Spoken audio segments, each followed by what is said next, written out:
Welcome back everyone to Pigeon Studios. In today's episode, I'm going to be taking you through 5 upgrades for your Clone Wars mock. Let's get straight into it.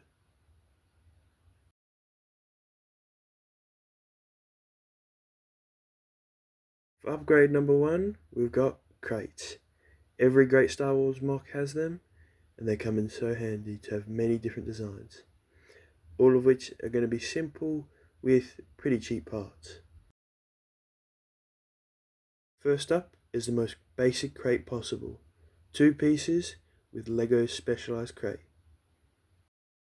Up next is a classic design, only using 7 pieces, 6 of which being 2x2 tiles, and the more important part being the old game dice piece.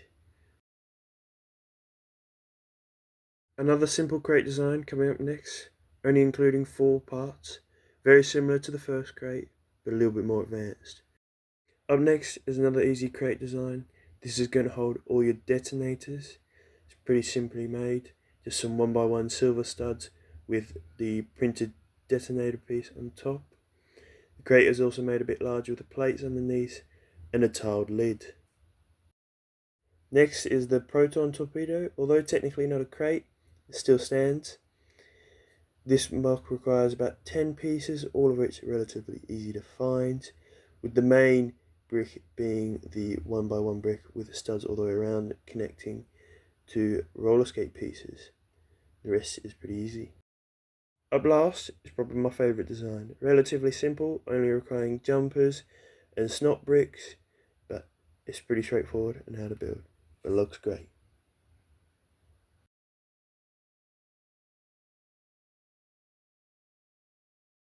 Second upgrade, I've got a custom Bad Batch squad. Now, this upgrade isn't necessarily for if you already have the Bad Batch Lego minifigures, it's if you don't have any of them. So, as you can see, I've got a Lego Hunter, but none of the rest, so I made customs. Here's my Hunter minifig, pretty much the same as Lego's, except it's got a custom backpack. Like I said, I have this minifig because I have the Justifier, but I don't have the rest of the squad, so I wanted to build them along with him. Hunter with his helmet. I usually like to display the Bad Batch minifigures without the helmets, so I did make custom helmets for all of them, but they're not the best. Dagger has 2 upgrades, one being her golden bow, made out of a circular dagger, and the second being her hair, which is Lloyd's Ninjago movie hair. Tech was easily the most difficult Bad Batch member to make. I struggled on what colour to use with him. I eventually went with a white to light grey. I used pieces like the V-Wing pilot legs, Scout Trooper torso. I gave him a custom camo made in like a beige tan colour. He also has a backpack.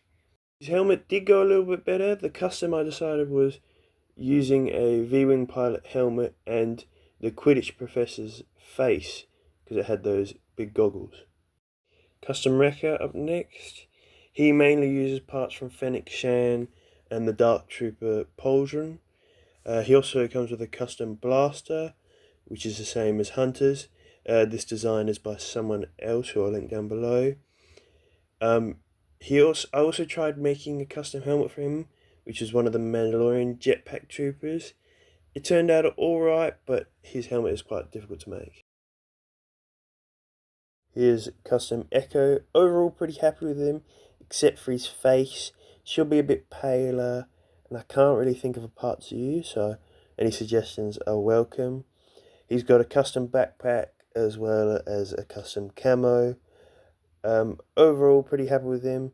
I also decided to use the Gree helmet for his helmet. It was the closest I had, and it looks pretty good. Next up is Imperial Crosshair. I've given him Boba Fett's face with grey hair, but he also comes with a helmet, which is kind of more iconic look. Really happy with this minifigure. Slight upgrade from his original from about 2 years ago that I made, but overall very good. Also gave Crosshair a custom sniper, a modified design by someone else.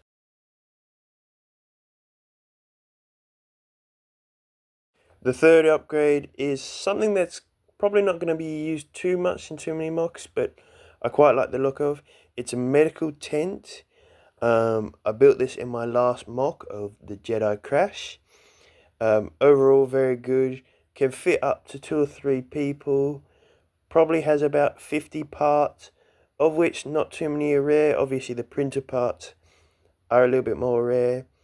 The train track piece used as posts are probably the most rare part, but you can just switch those out for 1x4 bars. Overall, the mock is not too illegal. Maybe the candle parts that sit on top are a little bit illegal, but if you want, you can just not include those, but if you do, you just have to put some parts behind.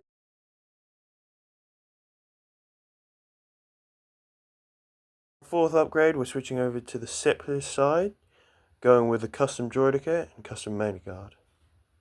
Both of these designs have been on my channel for over a year.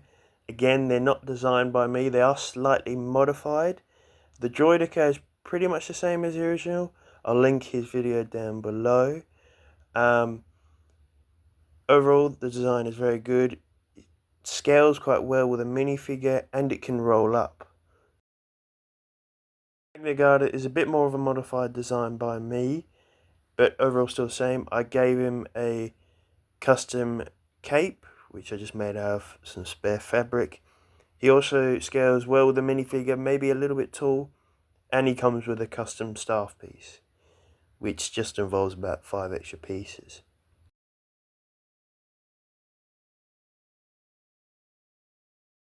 Last but not least is an alternate build of this Tri-Droid. Now, if any of you have a bunch of the battle pack, this will be perfect for you.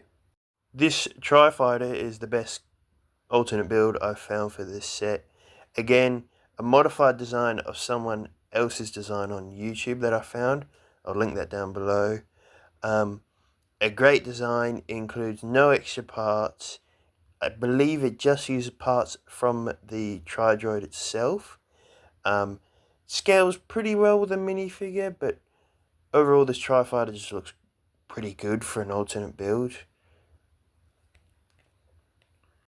Okay, thanks for watching everyone. My next video is going to be the first episode of a new build series.